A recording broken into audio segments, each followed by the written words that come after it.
showing you that right now is because it's a rough day in New York. At Broad and Wall is exactly where New York Stock Exchange. Listen to that bell right there. See it dinging, spinning around, dinging. Spent many a year at the New York Stock Exchange, folks. So here's the deal.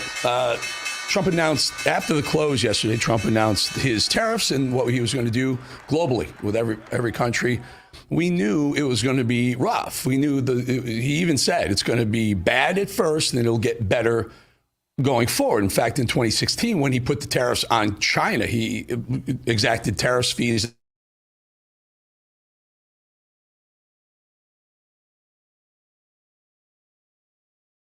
are allowed to say just the most ridiculous things tells you that the dumbing of the United States has arrived, because how else do we get a Trump presidency again? That clown actually is a U.S. Congresswoman from the state of Minnesota who told her audience and her friends that she was not staying for a very long time.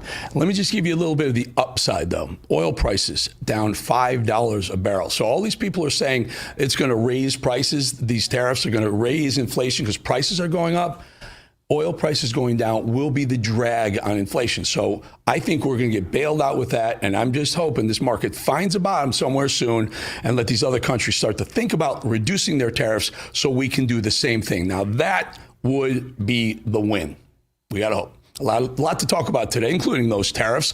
The president held a press conference again yesterday in the Rose Garden. We told you about it, detailing what they would look like, what things would look like, and how they're going to delve deeper into the subject a little bit later in the show. I don't want to do that right now. Let's continue with this. Here's what happened yesterday. So we had Governor Ron DeSantis on, very, very exclusive. He doesn't do a lot of interviews. He hasn't done anything on Newsmax. He does rare occasion. He'll do something on Fox, but I'm very friendly with him. I've known him a long time. He came and gave us a nice long interview, wide-ranging interview. We couldn't air it yesterday because we made way for the Trump Rose Garden announcement on tariffs, but I want to bring this interview to you in its entirety. We're going to skip a break. So here, Governor Ron DeSantis from yesterday, folks. Take a listen. All right, folks. The great state of Florida, the freest state in the union, by the way, the great state of Florida is I would call it a test case for conservative politics. And it's doing amazingly. And one of the reasons for it, probably the main reason for it, is the Governor Ron DeSantis. And Governor DeSantis joins us now. Governor, pleasure to have you on, sir. And taping the show, brought the show down to Florida about 3 years ago, and you've just really the place is amazing. It's what every state in the union should look like. Tell us a couple of key things. I noticed one of the most important things recently is that you, on the heels of Doge, Elon Musk and Big Doge, you've done the same thing here in Florida recently to a lot of success. I think the folks would like to hear about it. Yeah, well, good to be with you, Eric. Well, first, on the federal Doge, I had rejected money under Biden for infrastructure, and they wanted us to do all this refugee stuff for his open border. And they had all these strings attached. Obviously, the immigration stuff we didn't want to do anyways. And so we rejected the funding, and we went to Biden's administration, hey, take this back. They didn't even know how to take money back because no one had ever given them money back. So we went to see Elon Musk in D.C. a few weeks ago, and I said, hey, Elon, I got this money. I'm not going to use the infrastructure because they want us to do woke things like regulate people, monitor people's tailpipe emissions. We're not doing that in Florida. I've also got all this money. They wanted me to house refugees, which we didn't want to do. These are illegal aliens. And so take it back. And Elon's like, if you want to give me money back, I'll take it. So literally, he got a Doge guy to work with my team, and we got that done. So we ended up returning close to $1 billion to the federal government to help their Doge efforts. Now, we've said in the state of Florida, we were Doge before Doge was cool. So right now, we have the lowest number of government workers at the state level per capita in the entire United States of America. Our budget, even though we have 3 million more residents than New York State does, our budget is less than half of New York State's budget. And since I've been governor, if you look at Florida's 180-year history and all the debt that was accumulated, I've retired 41% of it. in my tenure, and we're going to end up doing over 50% over the next year or two. So, we make difficult choices. There was one year I had to veto 3% of the budget because we had to keep our house in order. But we are really excited about what we've been able to do now. The main thrust of what we're doing, yes, in state agencies, which we do anyways, but we're utilizing some of Elon's techniques with artificial intelligence and some of these things to try to get at things that maybe the human beings weren't able to see. So we're always looking to do better. But we want to be able to go into local governments and do DOGE there, because what happens is these local governments, their budgets have grown dramatically over the last 5 or 6 years in Florida. Why? Because property values have gone up. They assess people's property at higher levels, and so they've had a windfall in property tax revenue. But I don't know that these increases are justified, and I think we're going to be able to show taxpayers, hey, wait a minute, your local budget has gone through the roof. If they just return to where they were 5 or 6 years ago, we could then save a lot of money and then do property tax relief. And that's kind of the main thing we're looking to do. Looking at the ballot in 26, property taxes in Florida constitutionally are vested with local governments. State has a minimal role in that. So you would need to do a constitutional amendment. But you look at this and you think to yourself, is a home and your land, is that private property or not? Because if it's private property, at some point it's got to be outside the reach of the government. But yet with property taxes, you're effectively just paying rent to the government indefinitely. And that really is not the way it should be. I know these are legacy taxes from centuries ago, but we want to look at that and say, we have no income tax in Florida. If we could go after property tax, we are in a unique position in our state to offload tax burden at the local level to our foreign visitors, our tourists, our non-residents, part-time residents who come and visit and utilize Florida, so we can have a big tax cut for residents. So we're working to do that, but the DOGE is a really important component of setting the table for the property tax referendum in 2026. It's amazing, Governor. So no property taxes, no income taxes in the state of Florida. You want to reduce property taxes, and yet you still end up with an excess revenue for your budget. How in the world can you be doing this in states like California, New York, Illinois, just are coming in billions, if not tens of billions, below what they're spending? Well, our economy in Florida has been ranked #1 in the nation 2 years in a row by CNBC, as well as U.S. News and World Report. Neither of those publications want to rank Florida 1. They would rather rank New York or California 1, but the proof's in the pudding. And what happens is, Eric, is New York, California, they do bad policies. It repels taxpayers. People leave, businesses leave. They end up not raising as much revenue because their economic base shrinks. And so they go back to the well and do the tax policy again, and it causes the same reaction. So they're in a vicious cycle where they have higher taxes and regulation chasing a smaller economic base. And, California's got a lot of wealthy people still, but we have gotten a lot that have moved to Florida. New York, you've seen the economic base shrink there. So they're never going to be able to square this circle. Whereas in Florida, when we are cutting taxes, when we are maintaining no state income tax, that creates a bigger economic base. And so you end up raising revenue, more revenue, even as you're taxing very lightly. And in fact, we've quadrupled the rainy day fund since I've been governor, just in the last 6 years. We've paid off, as I mentioned, 41% of the debt, but we still have a big surplus, even on top of the debt that we have retired. And so I think we're in a virtuous cycle of the good policy gets rewarded by an expanding economic base. We have this gusher of revenue that we're able to do things like cut taxes, pay down debt, and then do some projects that a growing state needs to do. So one of the things I launched a program a couple years ago called Moving Florida Forward, because we have issues with traffic in some of these areas. Some of these projects weren't even scheduled to begin till next decade. So we accelerated that with an infusion of additional cash. And now we're going to be able to bring these projects to completion 5, 10, even 15 years ahead of schedule. And that, I think, is a good use of taxpayer funds because people don't want to sit in traffic all day. What happens is, I guess COVID helped this situation, but people came from the north, northeast, came from around the country, I guess, even around the world. They come here and they put pressure on the infrastructure, creates a revenue surplus, allows you to expand the infrastructure with the revenue surplus. Here's the issue that as a Floridian now 3 years, the concern I have is in the voting booth. Now, a lot of these folks come down from New York, and all of a sudden you're seeing a little bit like Florida is so red, and then all of a sudden Florida 6 becomes a toss-up. Thankfully, Randy Fine won it last night, yesterday, the other day in Florida 6, and Florida 1, Jimmy Petronis, your chief financial officer, locked down Florida 1, which was great news for the country. Question is the voting demographic, does it become a little bluer with these folks coming down, providing a lot of income, but I'm afraid of things like congressional seats, and we'll talk about the Second Amendment in a second.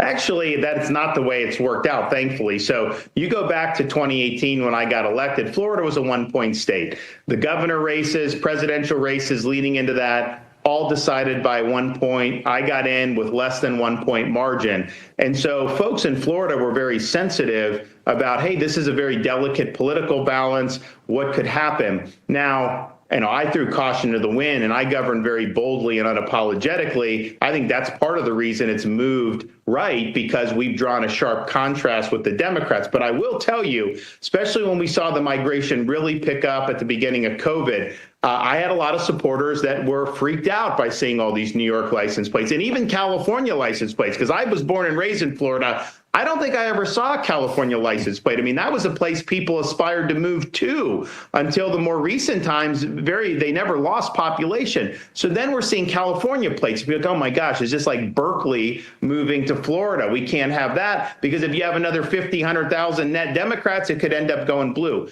And I even had supporters, they would go in South Florida, kind of in your neck of the woods. They'd go to the supermarket. They'd put a flyer in the windshield of everyone with the New York plate saying, don't vote down here like they do up there. But what ended up happening was, when I became governor, we had 300,000 more Democrats registered in the state than Republicans. By the time I ran for re-election in 22, we had flipped that. We were 300,000 more Republicans than Democrats. And then after I got reelected, it was like on steroids. We now have 1.2 million more registered Republicans than Democrats. So clearly these are not liberals. This is on you, Governor. This is on you. You stepped in and you went at it with the woke nonsense with Disney. You came in, you made Florida a carry state, free carry state. You did everything right, and this is amazing that this amount of immigration from the Northeast is actually turning into more conservative or Republican voters, because you're changing hearts and minds, literally. Well, I think because we've drawn a sharp contrast, that's done two things. Kind of freedom-loving conservators are like, Florida is the Shangri-La of conservatism in the United States. It's a free state. That's where we want to go. So we've attracted more conservative people. But when you do things like constitutional carry, when you take on the woke, when you do some of the things that we did that really draws a sharp contrast with the left, it does repel some of these left-wing voters who really, they were upset that we fought Disney and said, we're not going to allow some third grader to be told by a teacher in Florida that they were born in the wrong body and that they can change genders. That is not appropriate. That's not what parents want. And if we have to take on the most powerful company in the state's history to make sure parents were protected, we will do that. And most people agree with that. But some of these liberals really don't. So I do think Florida, because of the way the legacy media has treated us, I think it has served their narratives, even though they're phony narratives. I think it has served to repel some of the people on the left from wanting to move, and I think it's served to attract that. So it's been an imbalance. It used to be pretty similar, maybe even skewed Democrat in years past. Now it's definitely Republican. In fact, Eric, if you look at all 49 states since I've been governor, and you looked at the people that have moved from each of those states individually to Florida, all 49 have had more Republicans move to Florida than Democrats. Oh, that's a pretty amazing statistic.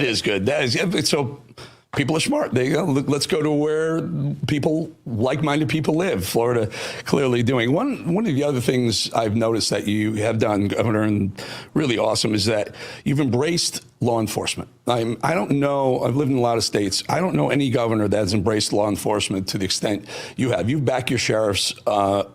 It's so important to back your law enforcement officers out there risking their lives, and it's paying off for you. Tell us about that initiative. Well, we have a 50-year low in the crime rate, and part of the credit and a lot of the credit goes to the folks wearing the uniform who are actually out there doing the work. But they know, and I know, that if you have bad leadership and bad policies for the state, then that's going to undercut their ability to keep people safe. So we've supported their mission, both in terms of our rhetoric, saying we support the blue, but also in terms of policies. And so you saw how they were being treated in New York City, budgets being cut in Chicago and Seattle and all these places. The politicians were attacking law enforcement after the BLM, during the BLM riots, all this stuff.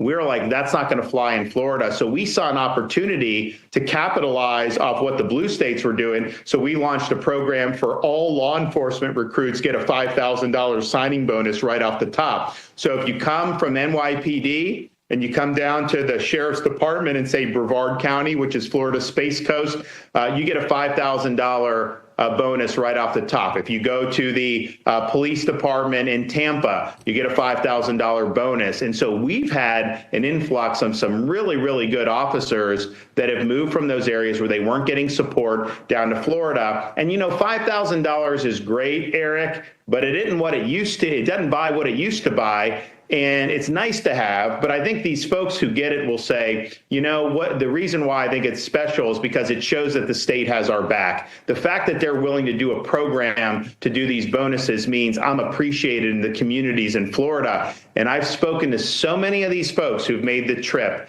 and made the move from other states to Florida, and I haven't met one person that's regretted it. They're appreciated by their community. They're backed by strong policies in the state. And I remember it hit me a couple years ago how what we were doing in Florida was reverberating beyond when I was in Southern California. And I ran into one of the police chiefs in one of the nicer places in Southern California. I say, hey, how you doing? He's like, I'm doing great, but you know, every single one of my officers now wants to move to Florida because of what you're doing. And that's the contrast. We had a sharp contrast with those blue jurisdictions, and people in uniform responded to want to work here. And then the public is safer as a result of the efforts. That's right. You embraced law enforcement, being law enforcement officers versus in those liberal cities and states, they say, you know, the criminal, be careful. Don't hurt the criminal. Don't violate the rights of the criminals. And by the way, if you don't have a shot, the vaccine, we're going to fire you. And to your credit, you said, well, come on down. We'll take all you folks. That was a great program. Is your legislature backing you up on, most important to me would be that your Second Amendment, protected Second Amendment rights? How are they responding to the constitutional carry, for an example, and anything else Second Amendment related? Well, I think those folks who followed Florida will remember before I became governor, the Florida legislature and my predecessor as governor, they signed some restrictive gun laws. So of red states, Florida was, at that time, the most restrictive. What we've been able to do is we've been able to enact constitutional carry, which is defined as permitless concealed carry. So you don't have to ask for a permission slip from the government to be able to exercise your Second Amendment rights as a law-abiding citizen. In that bill, the legislature did not include so-called open carry. So you don't need a permit to have your firearm in public if it's concealed, but for whatever reason, they didn't think that they weren't willing to support at the time if it was somehow visible. But Eric, as a gun guy, you know, the concealed carry is more significant than open carry. There are more states that have open carry than have permitless concealed carry. So we did the heavy lifting.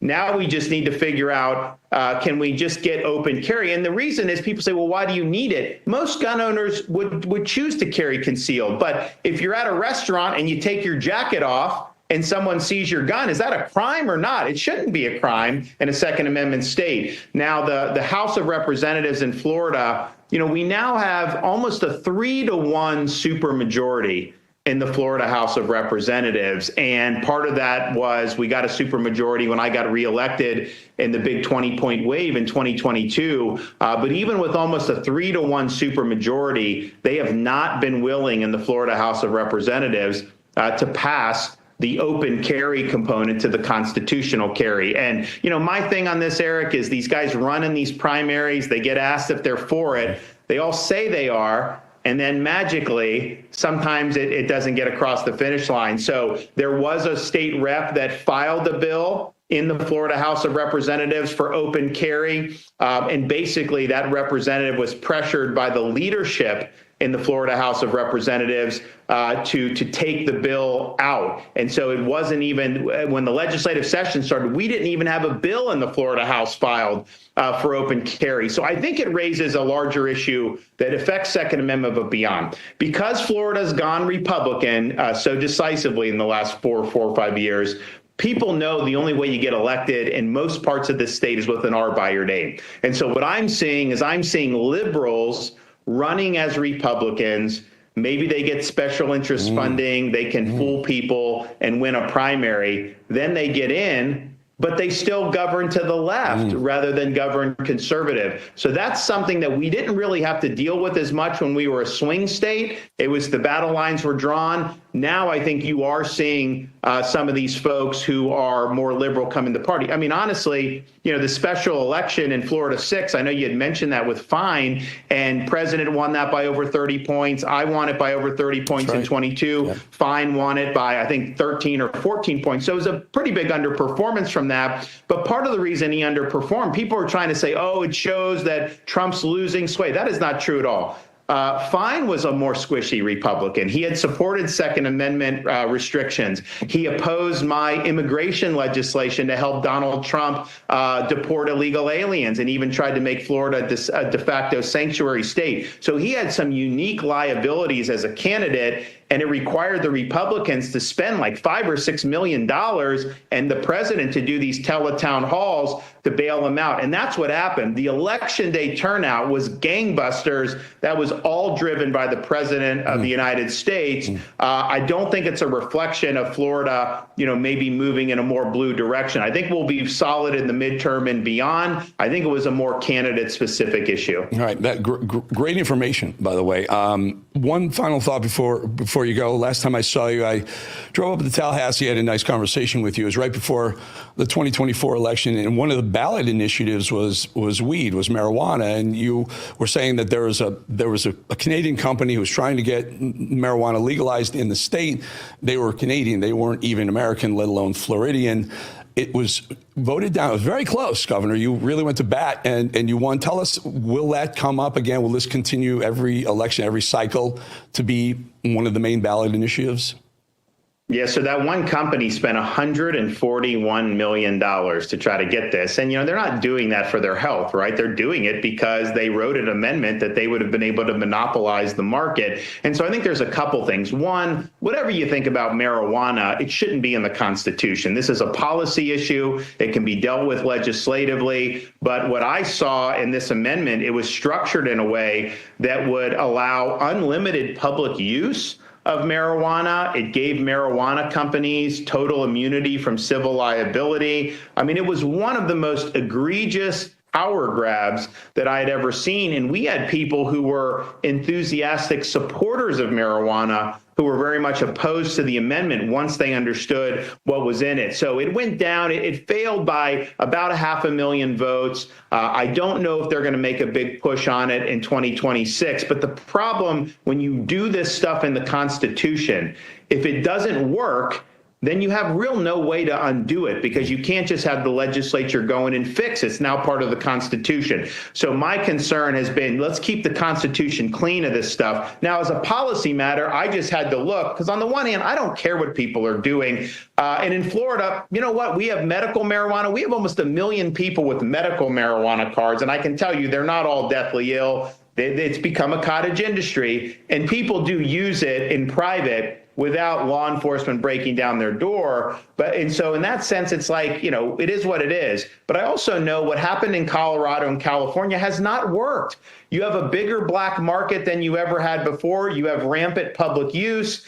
And the governments don't even bring in tax revenue at this point because the black market is so big. So I think as a policy matter, it has not proven to be successful. And I understand if we were starting society over from new, how would you approach it? Maybe be a little bit different than how it's been approached now. But to put this in the Constitution, I think would have been a big mistake. And especially with Florida's culture. We have more of a tourist culture. People like to come. They appreciate our theme parks, our beaches, all the things we have to offer. You don't want it to be like Denver, where it's reeking of marijuana everywhere, by giving people a constitutional right to use this in public. It didn't make any sense. It would have made the company a lot of money. There's no question that this one company was poised to be able to make probably billions of dollars, but that's not what a constitution's for. The constitution's for to be protecting all of us, not to create a revenue stream for a company traded on the Canadian Stock Exchange. Governor Ron DeSantis, really appreciate your time. You're a busy man, and keep crushing it, my friend. If someone came up to me the other day and said, Florida, when I was growing up, it wasn't cool. Florida's cool now. I'm like, yeah, oh, hell yes, it is. Governor, thank you. All right, thanks. All right, folks, we will be right back.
All right, so Manalapan, Florida.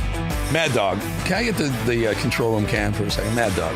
Manalapan, Florida is north, just south of here, west of Palm Beach.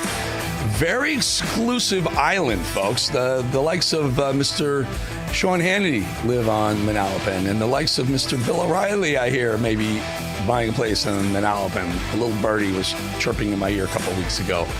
What do you think of that, Mad Dog? I think that's very interesting. How about the you know what we were going to do? We were going to play the picture of the person who texted me saying, why do you talk about Mad Dog 15, 20 times a show? Well, because they want to be on TV, Mad Dog, just like you and Ben and the rest of the crew back there. All right, Let's go. The IRS is the largest collection agency in the world, and with April 15th fast approaching, less than 2 weeks away, folks, it's more aggressive than ever. In 2025, enforcement has ramped up, and if you owe back taxes or have unfiled returns, waiting is not an option. The longer you wait, the worse it gets for you. Ignoring your tax troubles is the worst thing you can do. April 15th marks another tax year that's passed you by.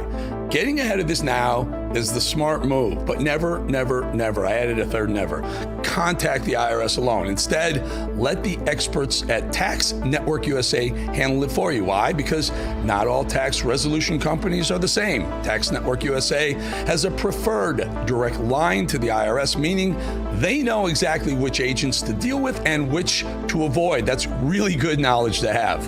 With proven strategies to settle tax problems in your favor, whether you owe $10, $10,000, or $10 million, Tax Network USA's attorneys and negotiators have already resolved over $1 billion, with a B, $1 billion in tax debt. Talk with one of their strategists today. It's free. Stop the threatening letters. Stop looking over your shoulder and protect yourself from property seizures and bank levies. Don't let the IRS control your future. Call 1-800-905-8000 or visit tnusa.com/RAV. April 15th, just under 2 weeks away, around the corner. Act now before the IRS acts first. All right, folks, the Democrats continue to relentlessly defend illegal aliens and terrorists and thugs like MS-13 members. I understand disagreeing over politics, but why would anyone in their right mind want a violent criminal organization roaming freely in our own country? Caroline Levitt took a minute to remind the Democrats exactly what they're fighting so hard to protect. Let me tell you why we've made this commitment. MS-13, may I remind each and every one of you, is a brutal and vicious gang. They raped and strangled a 20-year-old autistic woman to death in Maryland. They hacked 4 people to death with machetes in a park on Long Island. They have kidnapped, sexually tortured, and shot a teenage girl in Texas after she insulted them, allegedly. Killed and mutilated a 17-year-old girl in Virginia, stabbing him 16 times and cutting off his hands. They beheaded and cut out the heart of a man in Washington, D.C. They raped and murdered a 13-year-old girl in California. They sex trafficked a slew of young girls, including one who was just 12 years old. Raped an 11-year-old girl in Brooklyn while her brother was in the room. These are vicious criminals. This is a vicious gang. And I wish that the media would spend just a second of the same time you have spent trying to litigate each and every individual of this gang who has been deported from our country as the innocent Americans whose lives have been lost at the hands of these brutal criminals. We maintain our position in very People are strong. garbage. They're trash. They're horrible. They're breaking the law. Being here, they get here, they continue to break our laws. They broke their own laws. That's why they became gang bangers. What the hell do we want these people here for? And why are you protecting them, Democrats, you lunatics, you loony nut jobs? What are you doing? The View just produced its first head scratcher of the week, but again, it's only Thursday. Apparently now they want to cancel laws written by white men. Take a listen to this. Well, listen harder. Listen harder. Listen harder. You can hear it? You can hear it? All right, let's get out of this. Let's get out of this, Mad Dog. Let's get out of it. Well, he was saying something like they want to cancel laws written by white men. I wonder if Elie Meisel, that guy who was just saying Ely or Eiley, whatever it is, I wonder if he realizes that the U.S. Constitution was written by all white men. You want to rip that? Oh, you probably do. You're a liberal, Democrat, progressive nut job. We usually don't see a lot of nonsense from our friends in Texas, one of the other free states, not as free as Florida, of course. But the latest House resolution, I'm not sure where they came up with this and why they're doing this. Take a listen. And consider H.R. 32. Members, you've heard the motion. Is there any objection? Chair is none. The rules are suspended. Following resolution, the clerk will read the resolution. H.R. 32 by Lalani recognizing Pakistan Day at the state capitol. Oh, hell no. Pakistan Day in Texas? What is the point? Where is the upside? Who are you trying to please? Texas? Pakistan Day in Minnesota? Sure. In New York? Okay. California? Every day's Pakistan Day in California. Texas? Governor DeSantis, no Pakistan Day in Florida. Jasmine Crockett either slipped up badly here or truly just never has any idea what's actually coming out of her flapping mouth. She let the truth come out when she was talking about the left's legal lawfare against Trump. Listen. Because we have people that are currently serving and they're saying things like, ignore the judge's order. What it means to have law and order in this country is that you follow the order and you go through the appeals process, even if you dislike what the judge did. Thank you. And So basically, the left's stupid plan is to keep Trump tied to appeals courts for the entirety of his second term. Who does that help? And by the way, if you do that, he's just going to run for a third term. He's just going to run for a third term, and your heads will explode. Sonny Hostin from The View just entered another baseless argument against voter ID laws. Listen to this one. The reason Democrats don't want voter ID is because they make it much more difficult for elderly people, people that don't travel, don't have a passport, poor people that don't have cars, don't have driver's licenses. So it's sort of a vestige of, I think, post-slavery laws where black people had to prove their right to vote, and oftentimes they couldn't vote because they couldn't pass some crazy test or they didn't have the appropriate ID.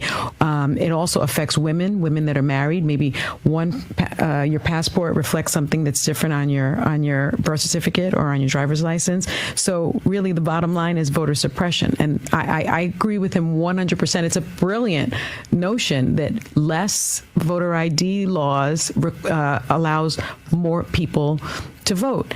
And most democracies do it that way. We're the only ones that really don't do it that way. Oh, you dummy. Sonny, I know you're an attorney. You're a dummy. I've been on the View twice, and she was the meanest one of them all. But that's not why I'm saying this. No voter ID laws. Yeah, it absolutely allows more people to vote. The ones that are not supposed to vote. The ones that are illegally voting. That's the whole point. Stop the illegal voting. We just found out this week that DOJ found several million illegals with Social Security numbers, which means they can vote, Sonny, and they're not allowed to. Check the freaking Constitution. I love scrolling through X or TikTok and getting reminded on a daily basis that this country is facing a crippling mental health crisis by Democrat liberal leftists. Happy Pride Month! Let's talk about my pronouns. So I use Z, them, zir pronouns. These are a singular pronoun, so you conjugate it the same way you would with he or she. So Z has green and purple hair. I like zir makeup, and I think that cool vest belongs to them. So that's how you use my pronouns. Let me know if you guys use neopronouns, because I think they're very cool, and I like hearing all the variations of them. All right, you nut job. Here's my pronoun. Shut the Z up, okay? Go home. You're losing it. I'm done with this. We're going to go to break right now. I can't take it. I need a break. I need a sip of coffee or something. We'll be back in 2.5 minutes.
a very nice picture of Atlanta.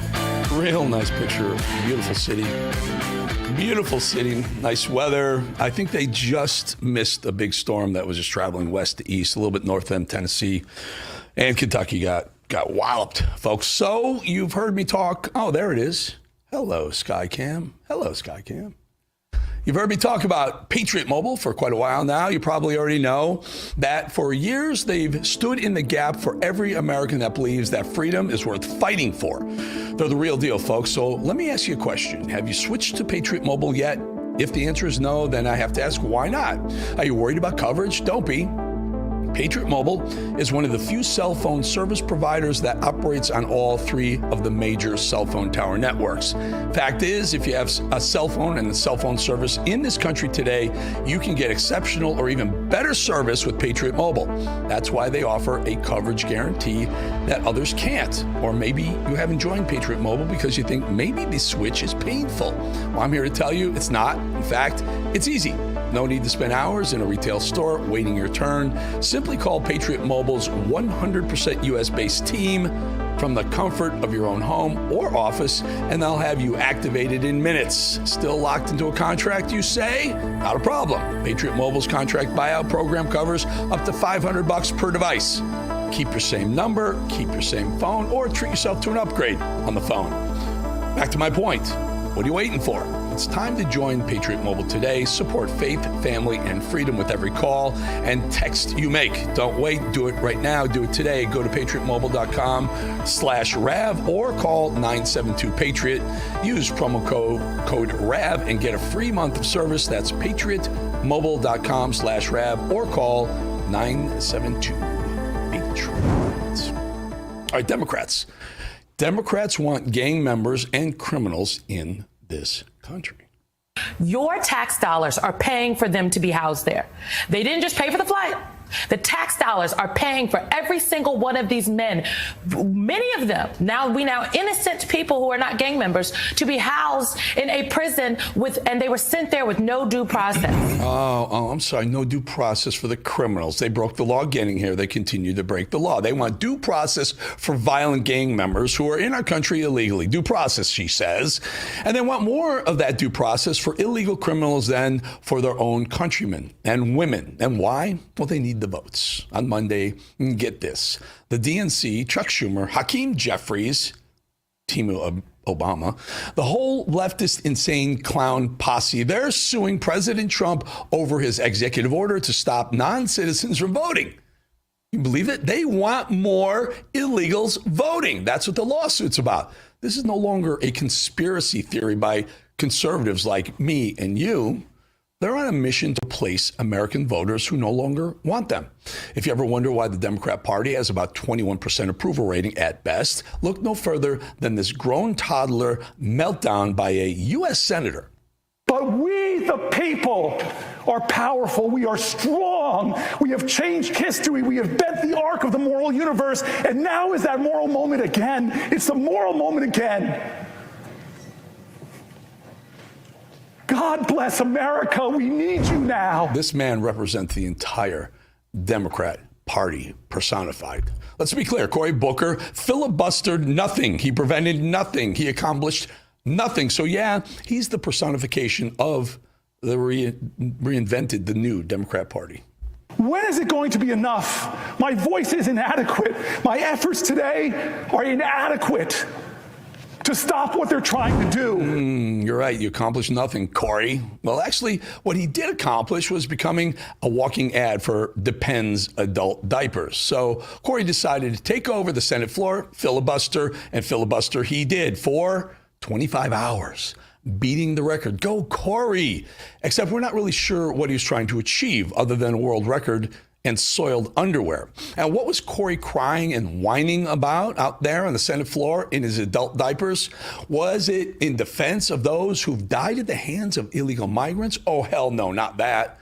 Was it to defend those in North Carolina and California who lost everything they've had to natural disasters? No, not that either. So what did he do? Well, simply put, Cory Booker did all of that for 25 hours, the world's longest filibuster ever, all in the name of, drumroll, defending illegal alien gang member invaders and terrorists. I'm not kidding you. They want them here. They're dying to have them here. This is all they want in the world, is to have illegal criminal migrants to hand out Social Security numbers to so they can illegally vote in our elections and also have the added bonus of terrorizing our city's streets in the process. Watch that liberal progressive nut job, Jamie Raskin, practically begging to keep the scum here in America, while appealing whichever ones they want to appeal, and to demand the return of people unlawfully taken to El Salvador on that so-called plane full of gangbangers. And I especially... Nobody loves an illegal invader gangbanger than a Democrat does. Makes them do wild things like stand on the Senate floor for 25 hours, crying, begging, pleading, peeing in your own adult diaper just to be allowed to stay. A grown man willing to pee into an adult diaper on C-SPAN, that's how you know it's important to them. But they're just not willing to let President Trump protect Americans. Absolutely not. No way. You see, they're counting on these judges, the activist judges, to stop what Trump is doing from happening. They're banking on the fact that these judges were the only thing standing in the way of removing those thugs from this country once and for all. But what they didn't count on is this kind of revolution this time that's forcing. It's time to end the corruption. These judges have relied on their unwarranted power for far too long. It's time to stop them. It's really becoming a problem.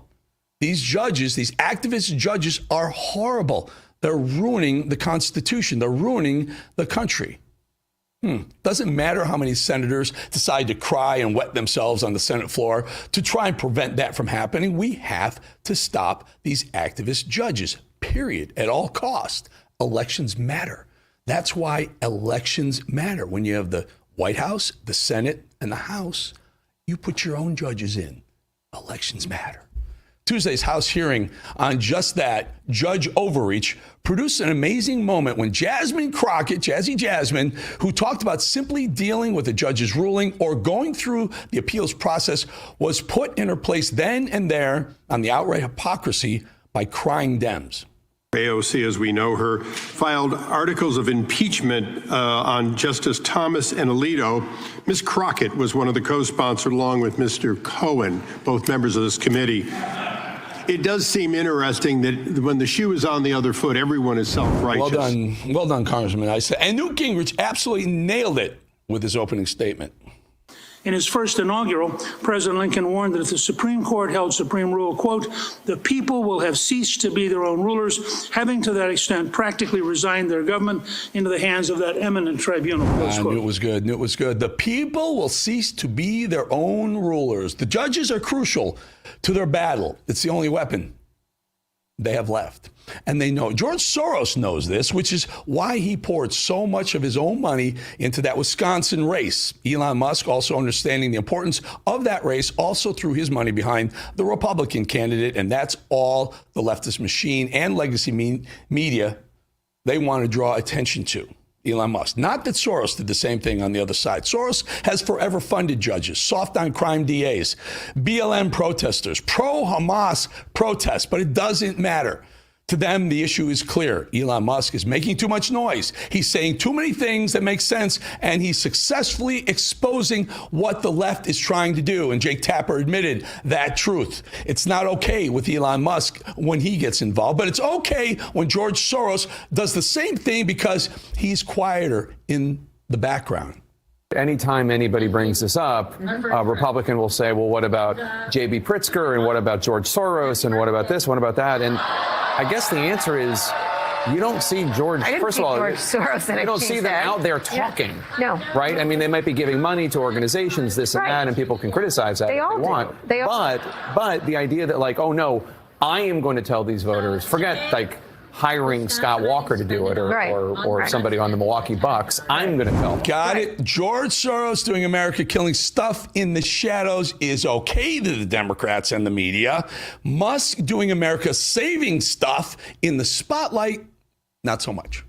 And all because of one thing. President Donald Trump, spending 25 hours talking about one man and thinking that sitting up there in your ivory tower, you're acting like some sort of hero up there. Well, that pretty much is the Democrat Party in a nutshell. Democrats, what a tangled web we weave when we hate one man more than we love our fellow Americans. And we love power and control far more than we love our own country. Before we head to break, I just want to remind you all about my podcast and YouTube page, which are both updated daily with brand new, unique content, folks. I want to let you hear the show, listen to the show whenever you want. Tons of other new content anytime, anywhere. Be sure to subscribe now so you don't miss out. Very important to subscribe to my YouTube page and to the podcast. All right, we will be back in 2.5 minutes.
Snow still, Wyoming. Wow, looks like fun. I don't know. I moved to Florida because I hate the cold. Grew up in Chicago. Yep, liberal Chicago. I live in nice, warm, conservative Florida. All right, so yeah, I talk to Mad Dog a lot. Mad Dog, can I grab the control room shot? And you have the big shot? You have the big one? Oh, the overhead and the back shot, Mad Dog? You got that? There's the guys up front. Yep, it's coming up. All right, you have to switch it. So we roll. It's all right. You got it? Talk to me. I don't have it. Give me the other one. All right, give me the other one, the close-up shot. Okay, there it is. All right. So they say, why are you always talking to Mad Dog? We have that tweet. There it is. Hey, Eric, what's your obsession with Mad Dog? You mentioned his name 15, 20 times.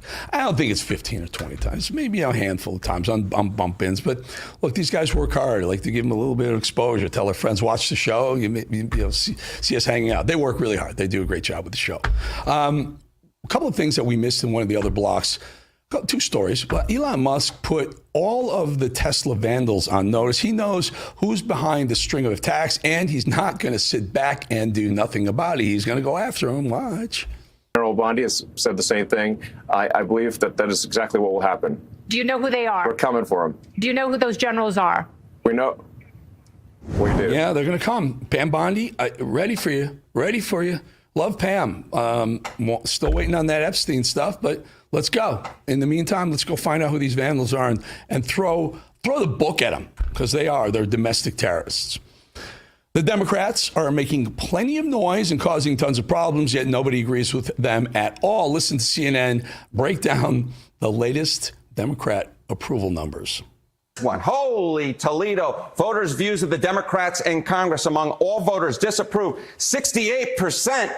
And look at the approved number, just 21%, even lower than the Democratic Party at large. This is the lowest on record for Democrats, according to Quinnipiac University polling. You think these numbers are bad? Let's go to this side of the screen. We'll look how Democratic voters feel. Get this. The plurality of Democratic voters disapprove of Democrats in Congress at 49%, and just 40% approve. Horrible, horrible, horrible. Oh, my goodness gracious, you just can't get worse than these numbers. Yeah, they're crashing. They're crashing and burning. They have the lunatics like Jasmine Crockett still out there talking about how, DEI matters. You have that Eiley Meisel guy who's on MSNBC or CNN, whichever one that's saying that it doesn't matter if the deportees are gangbangers. They've broken the law and they're gangbangers. It's like they deserve due process. You're out of your freaking mind.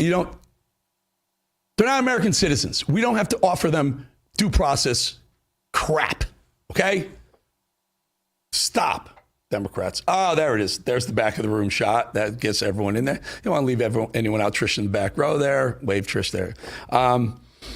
Tariffs. I need to talk about tariffs. I was hoping to have Steve Bannon come on. He's got tied up. He was in D.C., obviously hobnobbing with the rich and famous. He's as he does. He knows everyone.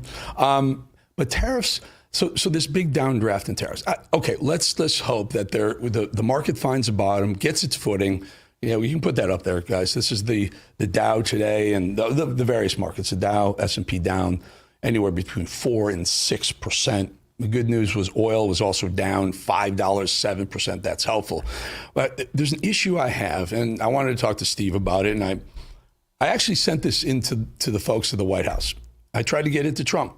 I've tried to get it to Trump several times today. I have no response coming back, and it's really concerning me. They sold this as a tariff retaliation. In other words, we were only going to do what other countries were going to do to us with tariffs, and we were going to be nice to them, lenient on them, and only do half of what they're doing to us. But the problem is they said it was a tariff coming in, and the ones we were paying going out, and they came up with a tariff number for other countries. I was having a hard time finding it. But I realized at some point, and I hope I'm wrong. You tell me if I'm wrong. I don't think I am. The number that they're using, all of those numbers, Howard Lutnick held up the big sign yesterday in the Rose Garden. He had, China, India, every country, and they had a number, and they said it's tariffs plus difficulty getting into their markets.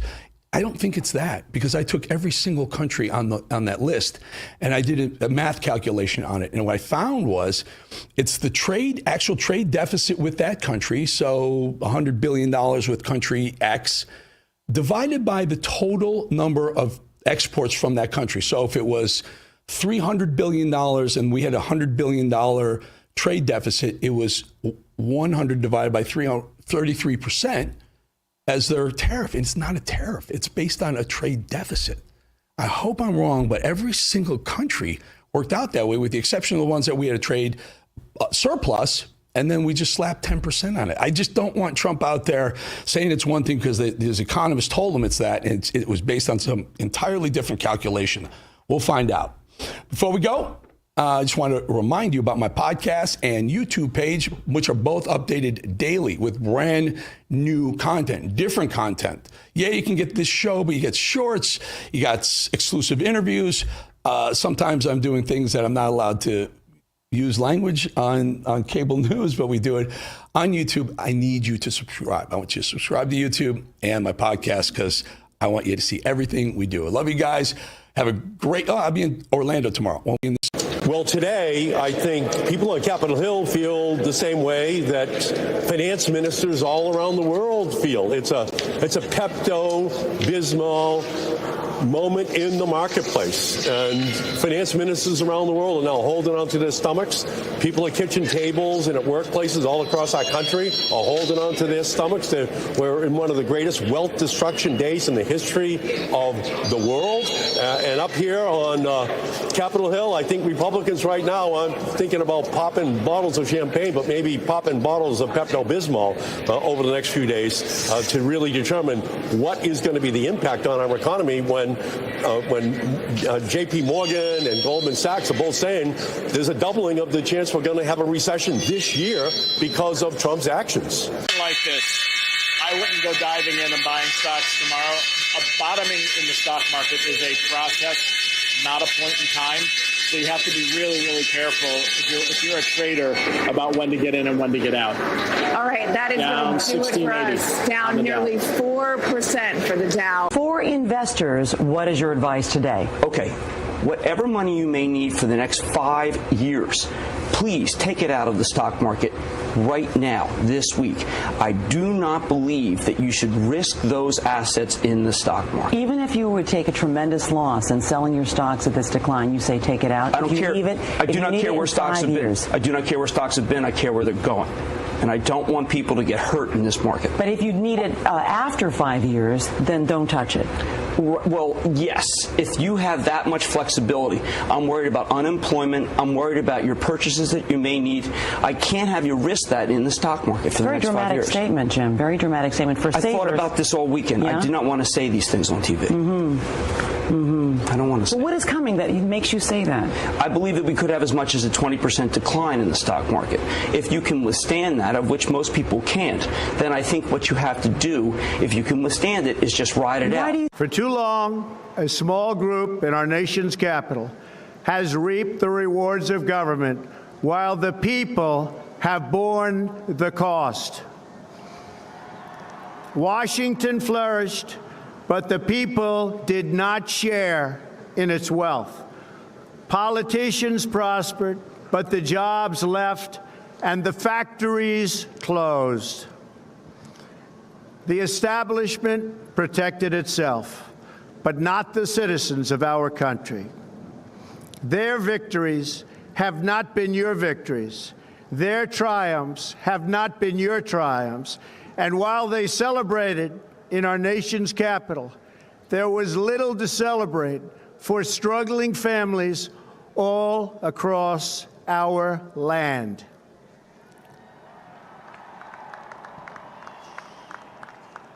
That all changes starting right here and right now, because this moment is your moment. It belongs to you.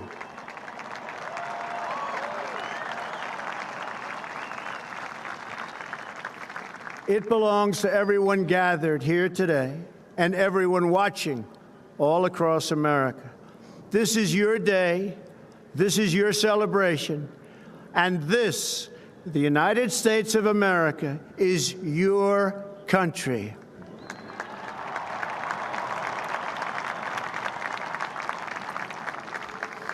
What truly matters is not which party controls our government, but whether our government is controlled by the people. January 20th, 2017 will be remembered as the day the people became the rulers of this nation again.